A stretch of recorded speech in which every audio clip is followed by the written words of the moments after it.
recent years, music and copyright law have been widely discussed, especially since the infamous 2015 court ruling that Blurred Lines by Robin Thicke and Pharrell Williams had plagiarized Marvin Gaye's Got to Give It Up. This jury's decision, and the $5 million penalty it carried, quote, still looms over the music industry and individual songwriters who were left to wonder when homage bleeds into plagiarism. In this video, I explore a case study related to music and copyright, not in popular song, but in television music. TV composers have long been asked to compose sound-alike tunes, or musical cues that evoke familiar songs, with the explicit goal of circumventing copyright law. In this new legal climate, at least one composer, Jeff Richmond, has changed his approach to crafting sound-alikes in his work on the Netflix original series The Unbreakable Kimmy Schmidt. How did TV sound-alikes work before the Blurred Lines verdict?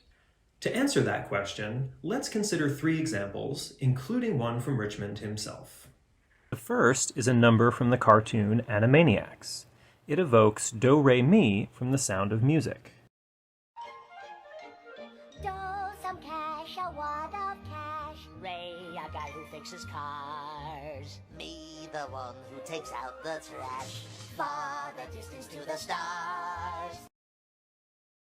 In the sound-alike version, the instrumentation and melodic rhythm match the familiar song, and there is significant overlap in the textual structure and lyrics. But the pitches are different. The melodic contour is inverted. When one melody goes up, the other goes down, and vice versa. Next, let's hear an example from the web series How It Should Have Ended.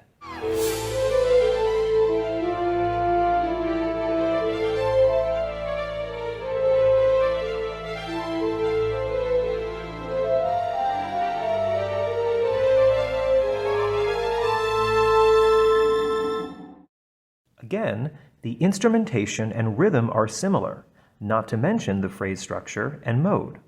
Both melodies are in minor keys with a lowered second scale degree at the end of the third measure. But most melodic pitches are different, at least after the first 5 notes, which are identical, though transposed into a different key. Richmond follows the same procedure in a tune he composed for Season 2 of Kimmy Schmidt, that's modeled upon I Believe I Can Fly from the 1996 film Space Jam.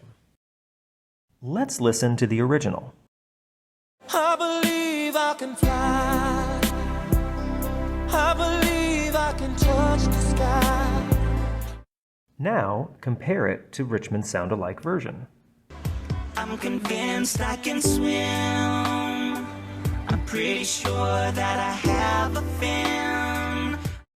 Once again, the rhythm, style, and chord progression are similar, and there is some overlap in the lyrical content, but the melody is changed through inversion of the contour.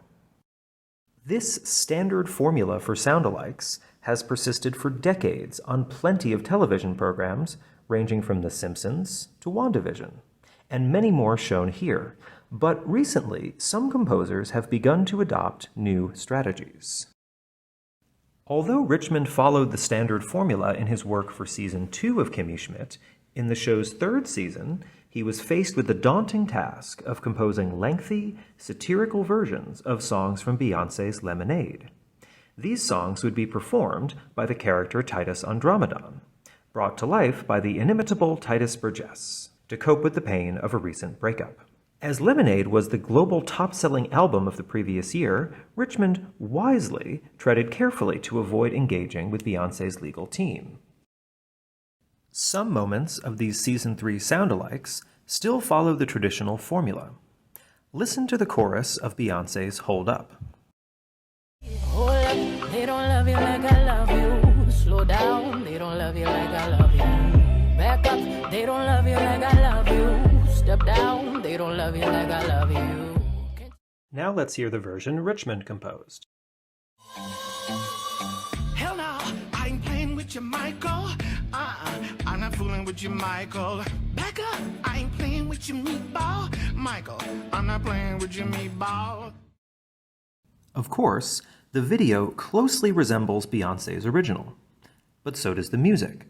The tunes are similar in melodic rhythm, prosody, style, and instrumentation, but again, not in pitch. Some of the other sound-alikes in this episode use new strategies. Let's hear one to understand how. Listen to the chorus of Sorry. I ain't sorry. I ain't sorry. I ain't sorry. Now, compare it to the sound-alike version. I don't care. I don't care. Why should I care? Quit up now. The pitches are almost exactly the same, and the rhythm is the primary feature that is altered. Similarly, listen to the introduction of Beyoncé's All Night.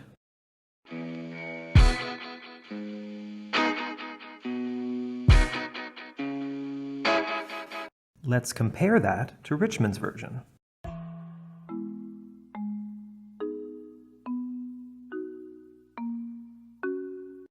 The pitch and rhythmic content are quite similar.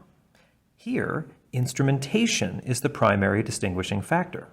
Electric guitar is replaced by xylophone. Each of these examples represents a significant departure from the standard formula.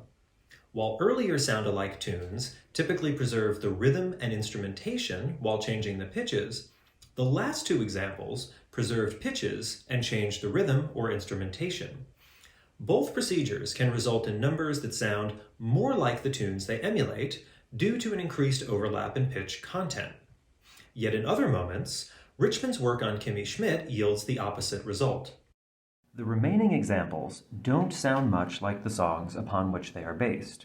Rather, by borrowing elements from the music videos from Lemonade, which was marketed as a visual album, the burden of reference is shifted to sight rather than sound. Although most sound-alike numbers use both music and images to make their reference clear, in the following cases, sound alone might not be enough to evoke the intended songs.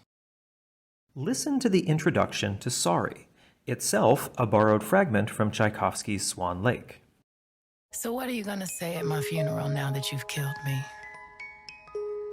Here lies the body of the love of my life, whose heart I broke without a gun to my head. And here is Richmond's version. What will you say at my funeral now that you've killed me? Here lies Titus. Though both use a music box, this melody by itself would likely not call to mind Sorry or Swan Lake. Without the shared spoken text, and, of course, the images borrowed from the music video, the reference might be lost. The same can be said of the instrumental introduction to Hold Up. Beyoncé's track sounds like this.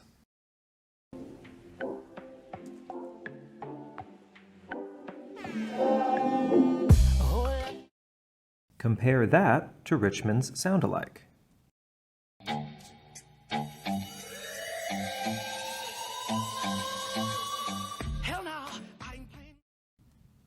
Although many of the chords are the same, the two don't sound that much alike, even with the street sounds on Kimmy Schmidt standing in for the Jamaican air horn in Lemonade.